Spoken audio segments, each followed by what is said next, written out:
இது தெரியாத இஸ்லாமிய சமூகம் இருக்குமான்னு சொன்னா இருக்காது. எல்லாருக்குமே பரிச்சயமான ஒன்றுதான். ஆனால் இல்ல, இதுதான் சத்திய மார்க்கம், இதுதான் நிலையானது, இதுதான் மரணத்திற்கு பின்னாடி வரக்கூடியது, இதுதான் உண்மையானது, இது சொல்லக்கூடிய கடவுள் தான் உலக மக்களுடைய கடவுள் அப்படின்னு சொல்லி நியத்தை பெருசா வச்சு ஏத்துக்கிட்டாருன்னு சொன்னா, நான் உல தூய்மையாக செய்றேன் அப்படின்னு சொன்னா, இந்த தொழுகிறேன், யாருக்காக தொழுகிறேன்? அல்லாவுக்காக வேண்டிதான் தொழுகிறேன். தொழுகலன்னு சொன்னா ஜும்மா அன்னைக்கு கூட போகலையா அப்படின்னு சொல்லி ஏசுவாங்க வீட்டுல, அல்லது ஜும்மா கூட வரலையான்னு சொல்லி ஜமாத் கேட்பாங்க. இப்படிங்கிறதுக்காக நம்ம ஊர்ல நிறைய பேர் தொழுக போறாங்க இல்லையா? இது கேமராக்கள் இருக்கலாம், ஆட்கள் இருக்கலாம், யார் வேண்டாலும் வரலாம், போகலாம், பார்க்கலாம், எல்லாம் கடந்து விடுவார்கள். அல்லாஹ் என்ற அந்த பார்வை இருக்கிறது, அது என்னை விட்டு என்னைக்குமே போகாது அப்படிங்கிற அந்த உறுதி இருக்கு பாருங்க. அது இருந்துச்சுன்னா அது அல்லாஹ்வை தான் நாம விரும்பணும். உலகத்தை அல்லாஹ்வுக்கு எதிராக யாராக இருந்தாலும் சரி, விருப்பம்னா இல்ல, தூக்கி எரியணும். அப்படியே குடும்பத்திலேயே சகோதரத்துவத்தை காண முடியலையே, வெக்கமா இருக்கிறது இல்லையா? அண்ணன் தம்பியுடைய ஒற்றுமை உண்டா? அண்ணன் தம்பியுடைய பாசம் உண்டா? ஒருத்தரை பத்தி பொறாமப்படும்போது ஏண்டா படுற அப்படின்னு உள்ள பேசுவான். அதெல்லாம் பார் மாப்ள, பார் மச்சான், பார் அண்ணன் அப்படின்னு சொல்லி அப்படி உருக்கி ஏத்துவான் பாருங்க. அல்ஹம்துலில்லாஹ் நஹ்மதுஹு வ நஸ்தஈனுஹு வ நஸ்தக்ஃபிருஹு வ நு'மினு பிஹி வ நத்தவக்கல் அலைஹி வ நஊது பில்லாஹி மின் ஷுரூரி அன்ஃபுஸினா வ ஸய்யிஆத்தி அஅமாலினா மன் யஹ்திஹில்லாஹு ஃபலா முضில்ல லஹு வ மன் யுضلل ஃபலா ஹாதிய லஹு وأشهد أن لا إله إلا الله وحده لا شريك له وأشهد أن محمدا عبده ورسوله أرسله بالحق بشيرا ونذيرا اللهم صل على محمد وعلى آل محمد كما صليت على إبراهيم وعلى آل إبراهيم إنك حميد مجيد اللهم بارك على محمد وعلى آل محمد كما باركت على إبراهيم وعلى آل إبراهيم إنك حميد مجيد أما بعد فإن خير الحديث كتاب الله وخير الهدي هدي محمد صلى الله عليه وسلم شر الأمور محدثاتها كل محدثة بدعة كل بدعة ضلالة وكل ضلالة في النار فأعوذ بالله من الشيطان الرجيم يا أيها الذين آمنوا اتقوا الله حق تقاته ولا تموتن إلا وأنتم مسلمون وقال أيضا يا أيها الناس اتقوا ربكم الذي خلقكم من نفس واحدة وخلق منها زوجها وبث منهما رجالا كثيرا ونساء واتقوا الله الذي تساءلون به والأرحام إن الله كان عليكم رقيبا وقال أيضا يا أيها الذين آمنوا اتقوا الله وقولوا قولا سديدا يصلح لكم أعمالكم ويغفر لكم ذنوبكم ومن يطع الله ورسوله فقد فاز فوزا عظيما. அன்பிற்குரிய எல்லாம் அல்ல அல்லாஹ்வின் நல்லடியார்களே, அல்லாஹ்வுடைய மாபெரும் கருணையினால் எல்லாம் அல்ல அல்லாஹ் அவனால் ஒப்புக்கொள்ளப்பட்ட உயர்வான மார்க்கமாக இருக்கக்கூடிய இஸ்லாமிய மார்க்கத்தில் நம்மை எல்லாம் ஆக்கி, அதிலும் குறிப்பாக ஜும்மாவுடைய கடமையை அல்லாஹ்வும் அல்லாஹ்வுடைய தூதர் முஹம்மது ஸல்லல்லாஹு அலைஹி வஸல்லம் அவர்கள் எந்த அடிப்படையில் நடைமுறைப்படுத்த சொன்னார்களோ அந்த அடிப்படையில் நடைமுறைப்படுத்துவதற்காக வேண்டி நாம் எல்லாம் இங்கே கூடியிருக்கிறோம். இந்த சந்தர்ப்பத்திலும் இன்னும் பிற சந்தர்ப்பங்களில் இஸ்லாமிய மார்க்க விளக்கத்தை பெறக்கூடிய நாம் பெறுவதோடு நின்று விடாமல் நிறுத்திவிடாமல் செயல்படுத்தக்கூடிய மக்களாகவும் செயல்படுத்தாத பிற மக்களை செயல்படுத்த தூண்ட வேண்டும் என்ற கோரிக்கையோடு இந்த ஜும்மா உரையை துவங்குகிறேன். இன்றைக்கு வழங்கப்பட்டுள்ள தலைப்பு இபாதத்துல் கல்பியா, உள்ளம் சார்ந்த வணக்கங்கள் என்ற தலைப்பு வழங்கப்பட்டிருக்கிறது. காரணம் என்னவென்று சொன்னால், வணக்கம் என்று சொன்னாலே உடல் ரீதியாக உடல் உறுப்புகளின் மூலமாக நாம் செய்யக்கூடிய வணக்கங்கள் தான் இன்றைக்கு பெரும்பாலும் வணங்கக்கூடிய இஸ்லாமிய மக்களுக்கு மத்தியிலே இருந்து கொண்டிருக்கிறது. ஆனால் உள்ளம் சார்ந்த வணக்கம் என்பது பொதுவான ஒரு வணக்கம். அது உள்ளம் சார்ந்த வணக்கம், உள்ளம் சார்ந்த எண்ணங்கள் இல்லை என்று சொன்னால் எந்த செயலுமே அங்கீகாரம் இல்லை. அப்போ உள்ளம்தான் மிக பெருசாக இருக்கிறது. உள்ளத்தினுடைய அந்த வணக்கம் இருக்கிறதே, அதுதான் எல்லா வணக்கங்களுக்கான மூலமாக இருக்கிறது அல்லது தலையாக இருக்கிறது என்று சொன்னால் மிகையாகாது. அதனால் அந்த உள்ளம் அப்படிங்கிறத வச்சுக்கிட்டு தான் மற்ற எந்த செயல்களாக இருந்தாலும் சரி, உள்ளம் சார்ந்த செயல்களாக இருந்தாலும் சரி, உடல் சார்ந்த செயல்களாக இருந்தாலும் சரி, எல்லாமே உள்ளத்தை மையமாக வைத்து அதை தலைமைப்பிடமாக வைத்து தான் செயல்படணும். அப்படி செயல்படலை அப்படின்னு சொன்னால் நாம் செய்யக்கூடிய எந்த ஒரு செயலுக்குமான அங்கீகாரம் கிடையாது. அது அல்லாஹ்விடத்தில் மறுக்கப்பட்டதாக ஆகிடும். அதாவது அல்லாஹ்வுடைய தூதர் ஸல்லல்லாஹு அலைஹி வஸல்லம் சொல்றாங்க, இன்னல்லாஹ லா யன்துரு இலா சுவரிக்கும் வலா இலா அம்வாலிக்கும். அல்லாஹ் உங்களுடைய உருவங்களையோ உங்களுடைய பொருள்களையோ அல்லாஹ் பார்ப்பதில்லை. வலாக்கின் யன்துரு இலா குலூபிக்கும் அமாலிக்கும், மாற்றமாக உங்களுடைய உள்ளங்களையும் உங்களுடைய செயல்களையும் தான் அல்லாஹ் பார்க்கிறான். அப்போ உள்ளத்தை தான் அல்லாஹ் பார்க்குறான்.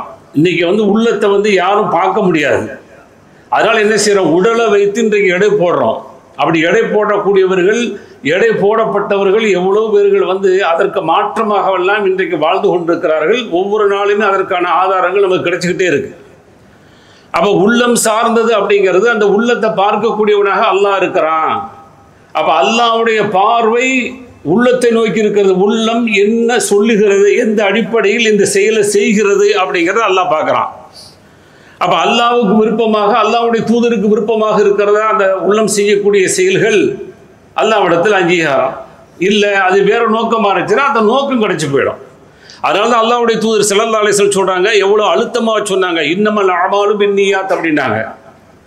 இது தெரியாத இஸ்லாமிய சமூகம் இருக்குமான்னு சொன்னால் இருக்காது. எல்லாருக்குமே பரிச்சயமான ஒன்று தான்.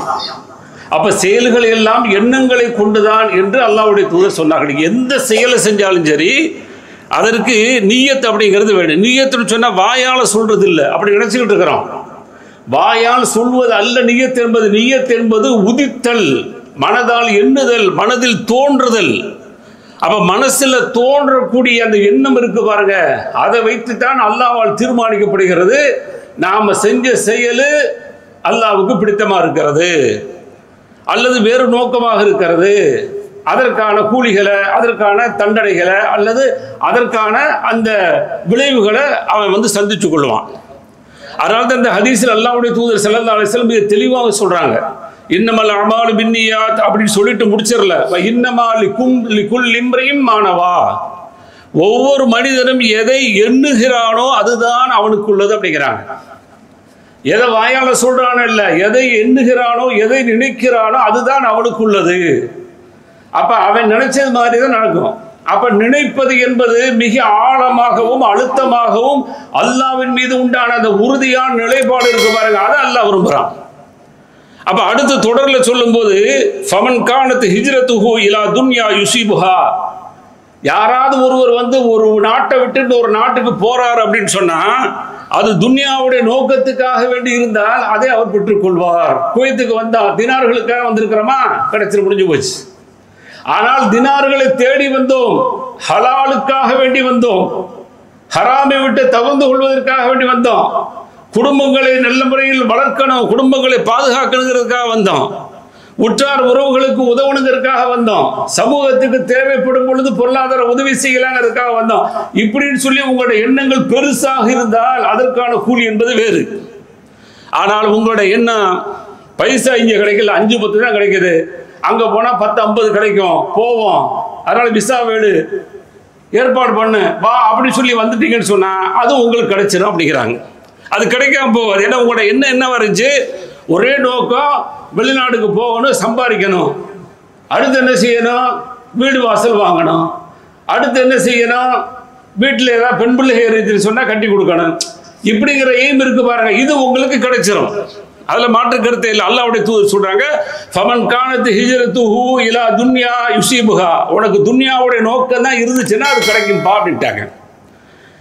சின்ன பிள்ளைக்கு புரிகிற மாதிரி சொல்றாங்க. அவ் இலா இம்ராத்தின் யன்கிஹுஹா, அல்லது ஒரு பெண்ணை திருமணம் முடிக்கணும் தான் நோக்கமா இருந்தா அது கிடைச்சிடும். இஸ்லாத்துக்கு ஒருத்தருக்கு வர்றாரு, ஏன்னா இன்னைக்கு அப்படிப்பட்ட காரணங்கள்லாம் சிலர்கள் மீது சொல்லப்படுது. அல்லாஹ் அருள் புரிந்த மக்கள், நிறைய மக்கள் இஸ்லாத்தை நோக்கி வந்திருக்கிறாங்க. நாமளும் ஒரு காலத்தில் ஏதோ ஒன்றாக இருந்து ஏதோ ஒரு தலைமுறையில் இருந்து தான் வந்திருக்கிறோம். அதனால் அதை கொச்சைப்படுத்திடாதீங்க. சிலர்கள் கொச்சைப்படுத்தி பேசப்படுது இல்லையா, அவன் இந்த பெண்ணை கல்யாணம் முடிக்கிறதுக்காக வந்திருப்பான், கிடைச்சி போயிடும். அல்லாஹ்வுடைய தூதர் சொல்றாங்க, நியத்து தானே, கல்யாணம் முடிக்கிறதுக்காக வந்தா கல்யாணம் முடிச்சுட்டு போயிடுவோம், முடிஞ்சு போச்சு. ஆனால் இல்லை, இதுதான் சத்திய மார்க்கம், இதுதான் நிலையானது, இதுதான் மரணத்திற்கு பின்னாடி வரக்கூடியது, இதுதான் உண்மையானது, இது சொல்லக்கூடிய கடவுள் தான் உலக மக்களுடைய கடவுள் அப்படின்னு சொல்லி நியத்தை பெருசா வச்சு ஏத்துக்கிட்டாருன்னு சொன்னா அதற்கான பலனை கிடைச்சிக்கிறான். அவ்வளவுதான் வித்தியாசம். அப்ப அல்லாஹ்வுடைய தூதர் மிக இலகுவாக புரிகிற மாதிரி சொல்றாங்க. சொல்லிவிட்டு கடைசியா ஒரே வார்த்தையில் சொல்லிட்டாங்க, ஃபஹிஜ்ரத்துஹு இலா மா ஹாஜர இலை, அவருடைய ஹிஜ்ரத்து நாடு தொடர்ந்து போறது எதை நோக்கி இருக்கிறதோ, எது எல்லையாக இருக்கிறதோ, எது அவருடைய எண்ணமாக இருக்கிறதோ அது கிடைச்சு போயிட்டாங்க. எந்த எண்ணத்துக்கு நீங்க போனாலும் சரி, இப்ப ஜும்மாவுக்கு வந்திருக்கிறோம், எதற்காக வேண்டி வந்திருக்கிறோம் அப்படிங்கிற நியத்தை வச்சு இதற்கான கூலி கிடைச்சிடும், முடிஞ்சு போச்சு. எதற்காக இங்க வந்தோம் அப்படிங்கிறத வச்சுதான் இதற்கான கூலி இருக்கிறது. இது புகாரி முஸ்லிம்ல வரக்கூடிய செய்திகள். ஆக அந்த நியத் என்பது மிக வலுவான ஒன்று, சக்தியான ஒன்று. அதுதான் நம்முடைய செயல்களுக்கான கூலிகளை நிர்ணயிக்கக்கூடியது. இதுதான் உள்ளம் சார்ந்த வணக்கத்துல மிக முக்கியமாக நிற்பது. நியத் என்பது மனசுல உதிக்கக்கூடியது. எண்ணங்கள் இருக்கு பாருங்க, அதான் ஒரு சின்ன அளவுல லேசா கூட ஏதாவது ஒரு கடுகளவு அல்லாஹ்வுக்கு பிடிக்காத ஒரு எண்ணமாக அந்த எண்ணம் இருந்துச்சுன்னு சொன்னா அது நமக்கு மதிப்பில்லாதா போயிடும். இந்த உள்ளம் சார்ந்த சில செயல்களே வணக்கங்களே பார்க்கிறோம். உதாரணத்துக்கு உள தூய்மை. நான் உள தூய்மையாக செய்கிறேன் அப்படின்னு சொன்னா, இந்த தொழுகிறேன், யாருக்காக வேண்டி தொழுகிறேன்? அல்லாஹ்வுக்காக வேண்டிதான் தொழுகிறேன். தொழுகலன்னு சொன்னா ஜும்மா அன்னைக்கு கூட போகலையா அப்படின்னு சொல்லி ஏசுவாங்க வீட்டில், அல்லது ஜும்மா கூட வரலையான்னு சொல்லி ஜமாத் கேட்பாங்க. இப்படிங்கிறதுக்காக நம்ம ஊர்ல நிறைய பேர் தொழுக போறாங்க இல்லையா? இது சும்மா தொழுகக்கூடிய தொழுகை. ஆனா ஜும்மா என்பது அல்லாஹ் கடமையாக்கிட்டான். வியாபாரத்தை தூக்கி போடு, வியாபார ஸ்தலத்தை மூடு, அவ்வளவு எவ்வளவு லட்சங்கள் கோடிகள் லாஸ் ஆனாலும் பரவாயில்லை என்ற எண்ணத்தோடு வர்றது இருக்கு பாருங்க. இது உள தூய்மை. இது எங்க உதிக்குது? உள்ளத்துல உதிக்குது. இஹ்லாஸ் என்ற மன தூய்மை இருக்கு பாருங்க, அது நீங்க யார்கிட்ட திறந்து காட்ட முடியாது. நான் செய்த செயல் உள தூய்மையோடு செய்யப்பட்டதா, உள தூய்மைக்கு அப்பாற்பட்டதா? அப்ப இஹ்லாஸ் என்பதும் உள தூய்மையினுடைய உள்ளத்தினுடைய வணக்கங்களாக இருக்கிறது. அதே போல யக்கீன், உறுதி. நாம் அல்லாஹ்வின் மீது அசைக்க முடியாத நம்பிக்கையா இருக்கிறேன். இந்த உறுதியை எங்கேயுமே காட்ட முடியாது, என்னுடைய உள்ளம் தான். அப்ப உள்ளம் பேசும். எதுக்கு பயப்படுற? ஏன் உன்னதான் அல்லாஹ் பார்த்துக்கிட்டு இருக்கிறான்ல, அதனாலதான் சொல்றான், நீங்கள் அல்லாஹ்வின் மீது நம்பிக்கை வையுங்கள் அப்படிங்கிறான். வாழல்லாஹ், அல்லாஹ்வின் மீது ஃபல்ய தவக்கலில் முத்தவக்கிலூன், நம்பிக்கை வைக்கக்கூடியவர்கள் நம்பிக்கை வைக்கட்டும் அப்படிங்கிறான். அசைக்க முடியாத நம்பிக்கை இருந்தால் மட்டும்தான் அல்லாஹ் நமக்கான கூலியை தருவான். அல்லாஹ்வுடைய தூதர் ஸல்லல்லாஹு அலைஹி வஸல்லம் சொல்றாங்க, பறவைகளை பாருங்க, காலையில் எழுந்து செல்லும் பொழுது ஏதாவது திட்டமிட்டு செல்கிறதா? அல்லாஹ்வின் மீது அசைக்க முடியாத நம்பிக்கையோடு புறப்பட்டு போகிறது. போகும் பொழுது வயிறு ஒட்டிய நிலைமையில் போகிறது, திரும்ப வருகின்ற பொழுது வயிறு புடைத்த நிலைமையில, வயிறு முழுக்க சாப்பிட்ட நிலைமையில் வருகிறது. இது போன்றுதான் அல்லாஹ்வின் மீது நம்பிக்கை வைக்கக்கூடிய, தவக்குள் வைக்கக்கூடிய அந்த நல்ல மக்களுக்கு அல்லாஹ் வழங்குவான் என்ற செய்தியை அல்லாஹ்வுடைய தூதர் ஸல்லல்லாஹு அலைஹி வஸல்லம் சொல்லி தர்றாங்க. அப்ப அதுவும் உள்ளம் சார்ந்த வணக்கங்கள். அதே போல சிந்திக்கிற பாருங்க, சிந்திக்கிறது கையில காலில் சிந்திக்க முடியாது. யாராவது சொல்லுவானா நான் கையில சிந்திச்சேன், இதை காலில் சிந்திச்சேன் அப்படின்னு சொல்லுவான. கல்ல சிந்திச்சேன், கல்ல பார்க்கலாம், கையில செய்யலாம், காலில் போகலாம், எல்லாம் செய்யலாம். உள்ளத்தில் தான் சிந்திக்க முடியும். அதுவும் வணக்கம் அப்படி சொல்லுது இஸ்லாம். உள்ளம் சார்ந்த வணக்கம். சிந்திக்கும் பொழுது நல்லது சிந்தி, பாத்தியா அப்படி சொல்லி லேசா ஒரு கெட்ட எண்ணம் வச்சுட்டேன்னு சொன்னா அவுட்டு, முடிஞ்சு போச்சு. அவங்க வர்றது கூட கெட்ட கொலை பண்ணத்தான் வர்றான். ஆனா அதை கூட நீங்க நல்லா நினைச்சீங்கன்னா உங்களுக்கான அந்த சிந்தனை அல்லாஹ்விடத்தில் கூலியாக அமைகிறது. இது உள்ளம் சார்ந்த வணக்கமாக சிந்தனையும் இருக்கிறது. அதே போல குஷு என்று சொல்லக்கூடிய பயப்படுதல். அல்லாஹ் தான் நம்மளை பார்த்துக்கிட்டு இருக்கிறான், அல்லாஹ்வை பயந்துதான் நாம இந்த அமல்கள் செய்கிறோம். அமல்கள் செய்யும் பொழுது ஏற்படக்கூடிய அந்த பயம் இருக்கு பாருங்க, அது அல்லாஹ்வுக்கானதாக இருக்கணும். உள்ளச்சத்தோடு தொழக்கூடிய தொழுகையாளிகளுடைய அந்த தொழுகை தான் ஏற்றுக்கொள்ளப்படுகிறது என்று அல்லாஹ் சொல்றான். கத் அஃப்லஹல் முஃமினூன், இறை விசுவாசிகள் வெற்றி பெற்று விட்டார்கள். அல்லதீன ஹும் அன் ஸலாத்திஹி காஷிஊன், அவர்கள் தங்களுடைய தொழுகையிலே உள்ளச்சத்தோடு இருப்பார்கள் அப்படிங்கிறான். உள்ளச்சம் உள்ளம் சார்ந்தது தொழுகைதான். அது வெறுமனே சடங்காக இருக்கக்கூடாது, வெறுமனே குனிதல் நிமிர்தல் சாய்ந்தல் என்பது இருக்கக்கூடாது. அது உள்ளத்தில் பாய்ந்து வேர் ஓடியதாக உயிரோட்டம் உள்ளதாக இருக்கணும் அப்படின்னு சொல்லி அல்லாஹ் விரும்புறான். உள்ளச்சத்தோடு உள்ள அந்த தொழுகையாளிகள் இருக்கார்களே அவர்கள் வெற்றி பெற்று விட்டார்கள். அதே போல கண்காணிப்பு, அல்லாஹ் கண்காணிச்சுக்கிட்டு இருக்கிறான் அப்படிங்கிறத அந்த உள்ளம் தான் பார்த்துக்கிட்டு இருக்கு. கேமராக்கள் இருக்கலாம், ஆட்கள் இருக்கலாம், யார் வேண்டாலும் வரலாம், போகலாம், பார்க்கலாம், எல்லாம் கடந்து விடுவார்கள். அல்லாஹ் என்ற அந்த பார்வை இருக்கிறது, அது என்னை விட்டு என்னைக்குமே போகாது அப்படிங்கிற அந்த உறுதி இருக்கு பாருங்க. அது இருந்துச்சுன்னா தவறு செய்வதிலிருந்து மனிதர்கள் விலகிக் கொள்ளுவாங்க. தவறு செய்கிறதுல இருந்து ஓடி போயிருவாங்க. போகாத காரணம் என்ன? அல்லாஹ்வுடைய அந்த நேர் பார்வை, அல்லாஹ்வுடைய கண்காணிப்பு நம்மகிட்ட இருக்குதுங்கிறது தெரியல. ஆனால் இது உள்ளம் சார்ந்தது, உடல் சார்ந்தது இல்ல. உள்ளம் நம்மளை அல்லாஹ் நோக்குகிறான், அல்லாஹ் கண்காணிக்கிறான், அல்லாஹ் பார்க்கிறான் அப்படி சொல்லி இருந்தா அதுவும் வணக்கமாக மாறுகிறது. அதே போல பேணுதல், அதே போல அடுத்து அன்பு செலுத்துதல், ஆதரவு வைக்குதல், பொறுமை இருத்தல், திருப்தி கொள்ளுதல், நன்றி செலுத்துதல், அதே போல ரோசம் கொள்ளுதல், வெட்கப்படுதல், பாவ மன்னிப்பு தேடுதல், இது எல்லாமே உள்ளம் சார்ந்தது. நீங்க வெளியில எங்கேயுமே காட்ட முடியாது, எல்லாமே உள்ளத்துக்குள்ள இருக்கிறது. இது எல்லாமே தெளிவாக இருக்கணும். இந்த வணக்கங்கள் அல்லாஹ்வுக்காக இருக்கணும். அப்படி இருக்கின்ற பொழுதுதான் அது அல்லாஹ்விடத்தில் ஏற்றுக்கொள்ளப்படும். ஆனால் அந்த உள்ளம் சில வேளைகளில் பல செயல்கள் நமக்கு செஞ்சுக்கிட்டு இருக்கு இல்லையா, சில வேலைகளில் செய்ய முடியாது. இப்போ உதாரணத்துக்கு இன்னைக்கு பைசா கேட்குறாங்கன்னு வைங்க, நீங்க வெளியில போய் கையை உள்ள விட்டு பார்த்தீங்கன்னா பைசா உங்களுக்கு இல்லை. உதாரணத்துக்கு சொல்றேன், புரியறதுக்காக சொல்றேன். அதுக்காக பைசா போடணும்னு சொல்றது அர்த்தம் இல்லை, விருப்பப்படுறவங்க தான் கொடுக்க முடியும் இல்லையா. அப்ப உள்ள விட்டு பார்த்தா சட்டம் மாறினதுனால பைசா உள்ள இல்லை, மனசு வேதனைப்படுது. ஆஹா, நாம சட்டம் மாற்றும் போது மாத்தியில மறந்துட்டுல வந்துட்டோம். இப்ப நின்று கேட்கிறாங்களே, கொடுக்க முடியாம போகுதே, கொடுத்திருப்போமே, இவ்வளவு கொடுத்திருப்போமே, கொடுக்க முடியலையே அப்படிங்கிற ஆதங்கத்தோடு வெளியில போறோம் பாருங்க. இந்த நியத்திற்கும் அல்லாஹ் கூலி வழங்குகிறான். அல்லாஹ்வுடைய தூதர் ஸல்லல்லாஹு அலைஹி வஸல்லம் சொல்றாங்க, இன்ன பில் மதீனத்தி லரிஜாலன் மா சிர்தும் மசீரன் வலா கதஅதும் வாதியன் இல்லா ஷரகூக்கும் ஃபில் அஜ்ர். முஸ்லிம்ல வரக்கூடிய செய்தி. ஒரு போருக்கு போயிட்டு வந்துட்டு இருக்கிறாங்க, கூட்டமா சஹாபாக்களோடு வந்துட்டு இருக்கிறாங்க. சொல்றாங்க, நீங்கள் நடக்கிறீர்களே, அப்படி நீங்கள் நடந்து வரும் பொழுது உங்களோடு போர் செய்யாமல் மதீனாவில் தங்கி விட்டார்கள், அவங்களும் உங்களோடு வந்து கொண்டிருக்கிறார்கள். சுப்ஹானல்லாஹ். எங்க இருக்குதுங்க மார்க்கம்? போருக்கு வரல. ஆனா காரணம் அல்லாஹ்வுடைய தூதருடைய அனுமதியின் அடிப்படையில் வரல. அப்ப அவங்க மதீனால உட்கார்ந்து இருக்கிறாங்க, இவங்க போய் கஷ்டப்பட்டு போர் செஞ்சு அவங்க அந்த கஷ்டத்தோடு வந்துகிட்டு இருக்கிறாங்க. அந்த மக்களை பார்த்து சொல்றாங்க, நீங்கள் நடக்கக்கூடிய ஒவ்வொரு எட்டிலும் அவர்கள் உங்களோடு இருக்கிறார்கள். நீங்கள் ஒரு ஓடையை கடந்தால் கூட அவர்களும் உங்களோடு இருக்கிறார்கள். கூலியில் உங்களோடு கூட்டாக இருக்கிறார்கள். கூலி உங்களுக்கு அல்லாஹ் இந்த போர்ல என்ன கொடுக்கன்னு சொல்லி அல்லாஹ் நிர்ணயிச்சானோ அந்த கூலியும் உங்களுக்கு கிடைத்து விட்டது. ஆனால் அவர்களுக்கு சில தங்கடங்கள் வர முடியாமல் போய்விட்டது. இல்லை என்று சொன்னால் உங்களை போல வந்து அவர்கள் போரிட்டு மரணித்திருப்பார்கள் சிலர்களைப் போல, அல்லது உங்களை போல உயிரோடு திரும்ப வந்திருப்பார்கள். அவர்களுக்கு அந்த நிலைதான் அவர்களை வரவிடாம ஆக்குச்சு. எண்ணங்கள் எல்லாம் போர்க்களத்தில் தான் இருந்தது. போர் செய்யாமலே கூலி கிடைச்சா? இப்பதானே சொன்னேன், காசு செலவு பண்ணாமலே கிடைச்சிடும். அதுக்காக ஏமாற்றக்கூடாது. அல்லாஹ் பார்த்துக்கிட்டு இருக்கிறான். ஏமாத்தின அப்படின்னு சொன்னா நான் போடலான்னு நினைச்சு பக்கத்துல சொல்றது, அல்லாஹ் உள்ளத்தை பார்க்கணும், எதுக்கு சொல்ற, விட்டு போயிட்டேரி.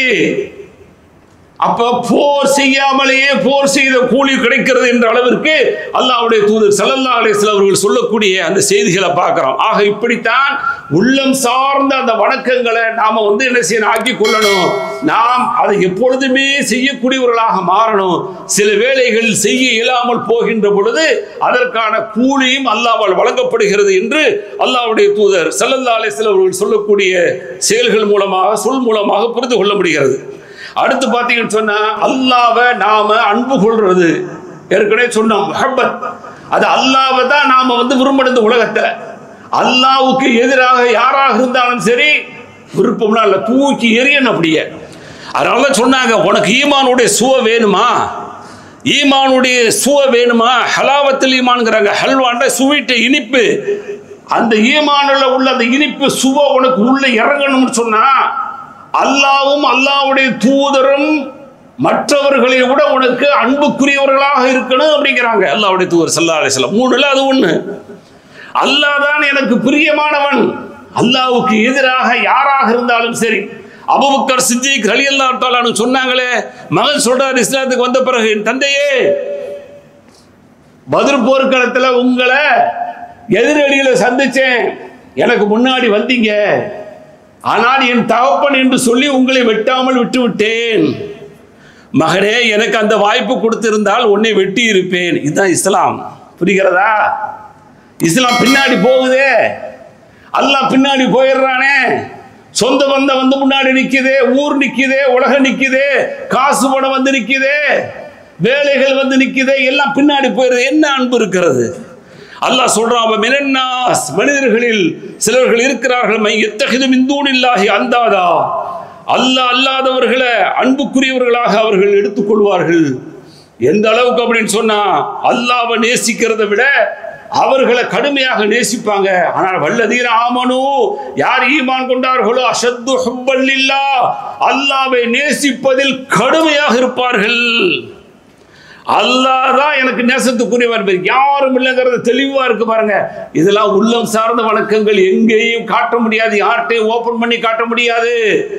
அதனால அந்த உள்ளம் சார்ந்த வணக்கங்களை நீங்கள் ஒழுங்குபடுத்தி கொள்ள வேண்டும், இறையச்சத்தோடு வாழ வேண்டும். இந்த உலகத்தில் வாழ்கின்ற பொழுது உங்களிடத்தில் உள்ள, அதாவது கசடு உள்ள, தேவையில்லாத கெட்ட குணங்கள் எல்லாம் நீங்கணும் அப்படிங்கறத அல்லாஹ்வுடைய தூதர் ஸல்லல்லாஹு அலைஹி வஸல்லம் சொல்றாங்க. லா தஹாசது வலா தனாஜஷு வலா தபாகலு வலா ததாபரு, நீங்கள் ஒருவருக்கொருவர் பொறாமை கொள்ளாதீர்கள், ஒருவருக்கொருவர் பொருளை விளையாட்டம் செய்து கொள்ளாதீர்கள், ஒருவருக்கொருவர் கோபப்பட்டுக் கொள்ளாதீர்கள், ஒருவருக்கொருவர் பிணங்கிக் கொள்ளாதீர்கள், அதாவது மனமாச்சரியம் கொள்ளாதீர்கள். வலா பை பாதுக்கும் அலா பை பாதின், சிலர்களுடைய வியாபாரத்தை அதை கெடுக்கணும் அப்படிங்கிற நோக்கத்தோடு விலையேற்றம் செய்யாதீர்கள். இந்த மாதிரியான குணங்கள்லாம் உங்கள்கிட்ட இருக்கக்கூடாது. எல்லாம் உள்ளத்திலிருந்து வரக்கூடிய செய்திகள். கூடு இவாதல்லாஹ், அல்லாஹ்வுடைய அடியாராக நீங்க ஆயிடுங்க. அல்லாஹ்வுடைய அடியார்னு சொன்னா யாரை பத்தி பொறாமப்பட மாட்டேன். அவன் இப்படி உயர்ந்து போயிட்டு இருக்கிறான், இவ்வளவு வாங்கிட்டு இருக்கிறான், இப்படி போயிட்டு இருக்கு, இந்த பொறாம இருக்கு பாருங்க, இது மூமின்களுடைய பண்பல்ல. இது உள்ளம் சார்ந்த வணக்கத்தை, உடல் சார்ந்த நிகழ்வுகளை நம்மளை ஒண்ணுமில்லாம அழிக்கக்கூடியது பொறாமை. ரொம்ப மோசம், டேஞ்சரானது. அது ஒரு பொழுதும் பொறாமை கொள்ளாதீர்கள். பொறாமை கொள்ளாத மனுஷன் உண்டா? நான் பொறாமை கொள்ளல அப்படின்னு சொன்னா அல்லாஹ்வுடைய அருளுக்குரியவர்கள் அதுல இருந்து பாதுகாக்கப்படணும். பொறாமை என்பது நமக்கு கூடாது. பெரும் தீ, மோசமான தீ. வமின் ஷர்ரி ஹாசிதின் இதா ஹசத், அந்த பொறாமக்காரன் பொறாமை கொண்டால் அதிலிருந்து ஏற்படக்கூடிய தீமையிலிருந்து யா அல்லாஹ் என்னை பாதுகாத்தரு அஊது என்று சொல்லி அல்லாஹ்விடத்துல பாதுகாப்பு தேடுறோம் பாருங்க. மிக கெடுதி, மோசமானது. நீங்கள் மட்டும் கொள்ளக்கூடாது. யார் பொறாமை கொள்றானோ அந்த பொறாமையுடைய தீ இருக்கிறதே, அந்த பொறாமையுடைய சுவாசம் இருக்கிறது, என்ன செய்யும் என்றே தெரியாது, அவ்வளவு மோசமானது. அதனால்தான் வமின் ஷர்ரி ஹாசிதின் இதா ஹஸத், அவன் பொறாமை கொள்ளும் பொழுது ஏற்படக்கூடிய அந்த பொறாமைக்காரனுடைய தீமையிலிருந்து பாதுகாப்பு தேட சொல்றான் அல்லாஹ். அல்லாஹ்வுடைய தூதர் சொல்றாங்க, கூனு இபாதல்லாஹி இஹ்வானா, நீங்கள் அல்லாஹ்வுடைய மார்க்கத்தில் சகோதரர்களாய் விடுங்க. அல் முஸ்லிம் அஹுல் முஸ்லிம், ஒரு முஸ்லிம் இன்னொரு முஸ்லிமுக்கு சகோதரரா இருங்க. குடும்பத்திலே சகோதரத்துவத்தை காண முடியலையே, வெக்கமா இருக்கிறது இல்லையா? குடும்பங்களில் சகோதரத்துவம் உண்டா? அண்ணன் தம்பியுடைய ஒற்றுமை உண்டா? அண்ணன் தம்பியுடைய பாசம் உண்டா? அண்ணனுக்காக வேண்டி தம்பிக்காக வேண்டி அண்ணன் இழந்தது உண்டா? இல்லையே. எத்தனை குடும்பங்கள் இன்றைக்கு ஆச்சரியத்தோடு, சண்டையோடு, பிணக்கோடு வாழ்ந்து மரணித்தால் கூட அவர்களுடைய ஜனாசாவில் போய் கலந்து கொள்ளாத அவர்களே உள்ளவர்களாக இருக்கிறார்களே. அல்லாஹ்வுடைய தூதர் சொன்னார்கள், அல் முஸ்லிம் அஹுல் முஸ்லிம். அப்படி இல்லப்பா, உலகத்தில் எங்க வாழ்ந்தாலும் முஸ்லிம்கள் எல்லாம் சகோதரர்கள். சும்மா பலஸ்தீனுக்காக கண்ணீர் வடிக்க கூடாது, வேறு எங்கேயாவது உள்ளவர்களுக்கு கண்ணீர் வடிக்க கூடாது. உன் குடும்பத்தில், உன் தெருவில், உன் ஊரில், உன் சொந்தத்தில் உள்ள அந்த சகோதரத்துவத்தை கெடுத்திருக்கிறாயா பாரு. கெடுத்த நீ என்ன வேஷம் போடுற? வேஷம் தானே போடுற. விட்டு கூட என்ன ஆக போகுது? உறவை பிரிக்காத, உறவை பிரிஞ்சு வாழாத, போய் சேரு. காரி துப்புனாலும் துப்பட்டும், வா. நான் பிரிஞ்சு வாழ்றேன்டாங்கிறான் அல்லாஹ். உறவை பிரிஞ்சு வாழ்றியா? நான் பிரிஞ்சு வாழ்றேன். உறவை சேர்த்து வாழ்றியா? நான் சேர்த்து வாழ்றேன். சொல்றது யார்? ரஹ்மான் சொல்றான். ஒரு உறவை பிரிஞ்சு வாழ்ந்தால் கூட ரஹ்மான் நம்மளை பிரிஞ்சு வாழ்றானே, எவ்வளவு பெரிய மோசம். இந்த நிகழ்வு வேண்டுமா நமக்கு? முஸ்லிம் சமூகத்தையே சகோதரத்துவத்தை உருவாக்குறாங்க அல்லாஹ்வுடைய தூதர். உருவாக்கிட்டு இன்னும் தொடர்றாங்க. வலா யதலிமுஹு, அவனுக்கு அநியாயம் பண்ணிடாதீங்க. முஸ்லிம்கள் யாருக்குமே அநியாயம் பண்ணிடாதீங்க. வலா யஹூலுஹு, அவனுக்கு மோசடி பண்ணிடாதீங்க. வலா யஹ்குரு, அவனை கேவலமா நினைக்காதீங்க. எத்தனை பேரை கேவலமா நினைச்சிருக்கிறோம், எவ்வளவு பேர்த்த அசிங்கமா நினைச்சிருக்கிறோம், எவ்வளவு பெரிய பாவம் செஞ்சுக்கிட்டு இருக்கிற உள்ளத்தால் இந்த உள்ளம் எவ்வளவு பெரிய கேடாக இருக்கிறது பார்த்துக்கிடுங்க. அல்லாஹ் பாதுகாக்கணும்.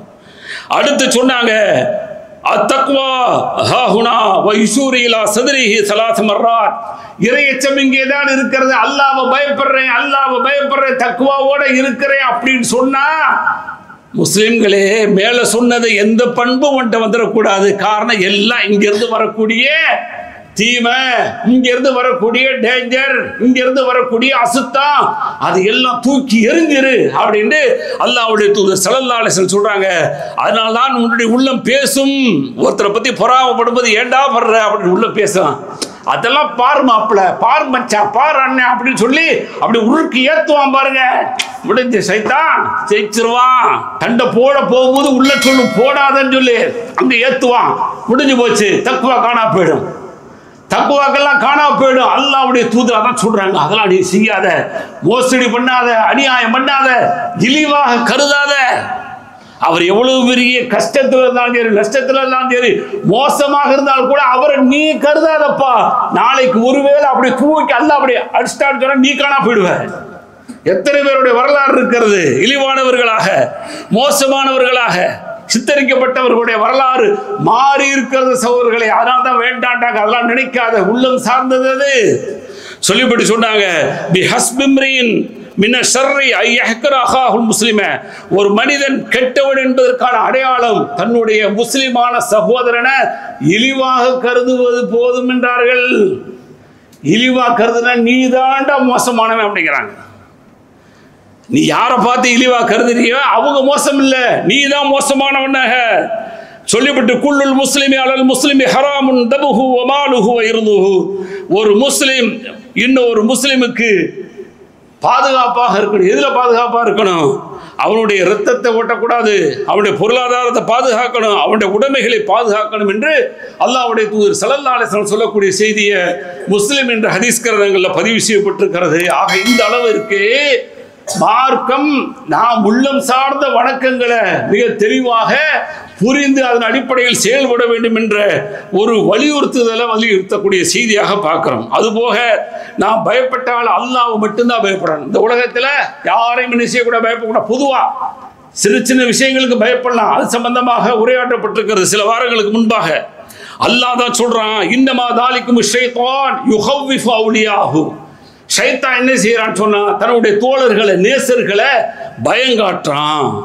ஃபலா தகாஃபூஹும், அவனுக்கு பயப்படாதீங்கங்கறான் அல்லாஹ். ஷைத்தான் வந்து அப்படி பயமுறுத்துவான், பயப்படாதீங்க. வகாஃபூனி இன் குன்தும் முஃமினீன், நீங்கள் மூமின்களாக இருந்தால் என்னையே பயப்படுங்கள் என்று அல்லாஹ் சொல்லக்கூடிய செய்தி சூரத் ஆல் இம்ரான் 175வது வசனமாக இருக்கிறது. ஆக இதுவெல்லாம் உள்ளம் சார்ந்தது. நிறைய சொல்லக்கூடிய செய்திகளை இஸ்லாம் நமக்கு உள்ளம் சார்ந்ததாக சொல்லித் தருகிறது. உடல் சார்ந்த செயல்கள் செய்தாலும் சரி, உள்ளத்தோடு அது தொடர்புடையதாக இருக்கிறது. அந்த உள்ளம் சீராக இருந்து, உள்ளம் சரியாக இருந்து, எண்ணம் சரியாக இருந்தால் மட்டுமே அதற்கான நன்மைகள் கிடைக்கும். இல்லை என்று சொன்னால் அல்லாஹ்வால் அது தூக்கி எறியப்படும். அதனால்தான் அல்லாஹ்வுடைய தூதர் மூலமாக அல்லாஹ் சொல்றான், ரியா என்று சொல்லக்கூடிய முகஸ்துதி இருக்கு பாருங்க, பிறர் பாராட்டணும், பிறர் மெச்சணும் அப்படிங்கிறதுக்காக வேண்டி நீங்க ஒரு செயல் செஞ்சீங்க அப்படின்னு சொன்னா அதுவும் அவர்களுக்காக கொடுத்து விடப்படும். அல்லாஹ்விடத்துல ஒண்ணுமே கிடைக்காது. அதான் சூரத் கஹ்ஃப் அல்லாஹ் கடைசியில் சொல்றான், ஃபமன் கான யர்ஜு லிகா ரப்பிஹி, யார் மறுமையில் அல்லாஹ்வை சந்திக்கிறோம் என்று எண்ணுகிறார்களோ ஃபல்யஅமல் அமலன் ஸாலிஹா, நல்ல அமல்களை செய்யட்டும். வலா யுஷ்ரிக் பிஇபாதத்தி ரப்பிஹி அஹதா, யாரையும் இபாதத்து விஷயத்துல எனக்கு கூட்டாக்கிறாதீங்க அப்படிங்கிறான் அல்லாஹ். கூட்டாகவே ஆக்கக்கூடாது. அப்படி ஆக்கிட்டீங்கன்னா முடிஞ்சு போச்சு. அதனால்தான் போர் வீரன் வருவான், எனக்காக போர் செய்யல கொண்டு போடப்படும், அவனை ஒரு பொருளாதாரத்தை செலவழிச்ச கொடையாளி வருவாரு, அவரும் அல்லாஹ்வுக்கு செய்யல நரகத்துக்கு தூக்கி போடப்படுவாரு. ஒரு கல்விமான அவரும் தூக்கி போடுவார் என்ற வரலாறு இருக்கிறது. ஆக நாம் இந்த உலகத்தில் செய்யக்கூடிய எல்லா செயல்களும் உள்ளம் சார்ந்ததாக இருக்கிறது. அதனால உள்ளம் கெட்டு போய்விட்டால் எல்லாமே கெட்டு போயிடும், உள்ளம் சீர்திருத்தம் அடைந்தால் எல்லாமே சீர்திருத்தம் அடையும் என்று அல்லாஹ்வுடைய தூதர் ஸல்லல்லாஹு அலைஹி வஸல்லம் சொன்னாங்க. எனவே அந்த உள்ளத்தை சரியான முறையில் பக்குவப்படுத்தி வணக்க வழிபாடுகளை அல்லாஹ்வுக்காக செய்யக்கூடிய உள்ளமாக மாற்றுகின்ற பொழுது அல்லாஹ்விடத்திலிருந்து மிகப்பெரிய கூலி இருக்கிறது என்பதை புரிந்து கொள்வோம். அதன் அடிப்படையில் செயல்படக்கூடிய நன்மக்களாக நம் யாவரையும் ஆக்கி அருள்வானாக. வாஹிர் தாவானா அல்ஹம்துலில்லாஹி ரப்பில் ஆலமீன். பிஸ்மில்லாஹிர் ரஹ்மானிர் ரஹீம். வஸ்ஸலாத்து வஸ்ஸலாமு அலா அஷ்ரஃபில் அன்பியாஇ வல் முர்ஸலீன் நபியினா முஹம்மதின் வ ஆலிஹி வ அஸ்ஹாபிஹி அஜ்மஈன். அம்மா பஅத். அன்பார்ந்த சகோதர சகோதரிகளே, முதல் உரையில் சொன்னது மாதிரி உள்ளம் இருக்கு பாருங்க, உள்ளம் ரொம்ப மோசமானது.